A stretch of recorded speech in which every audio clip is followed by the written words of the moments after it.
কোথাও কেউ নেই নাটকের বিখ্যাত চরিত্র বাকের ভাই, যার জেলে যাওয়াকে কেন্দ্র করে উত্তাল হয়ে পড়েছিল সারা ঢাকা শহর, যার ফাঁসি রুখতে স্লোগানে স্লোগানে মুখর হয়েছিল রাজপথ। সেদিন নাটকের শেষ দৃশ্যে বাকের ভাইয়ের ফাঁসি হওয়ার পর টিভি সেটের সামনে থাকা দর্শক নিজেদের আবেগ নিয়ন্ত্রণ করতে পারেনি, যেন বাস্তবের কোনো নায়ককে হারিয়ে ফেলেছে তারা। সেই বাকের ভাই এবার সত্যিই জেলে, হতে পারে ফাঁসিও, তবে বাস্তবে তার জন্য যে কেউ রাস্তায় নামবে না এটা অন্তত নিশ্চিত।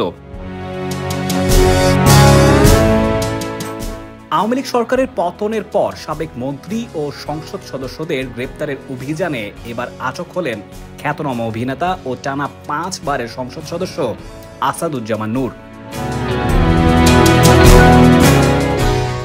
মিরপুর থানায় করা একটি হত্যা মামলায় আসামি হিসেবে নূরের নাম আছে। চলতি বছর দ্বাদশ জাতীয় সংসদ নির্বাচনে নীলফামারী 2 আসনে 5ম বারের মতো সংসদ সদস্য নির্বাচিত হন তিনি।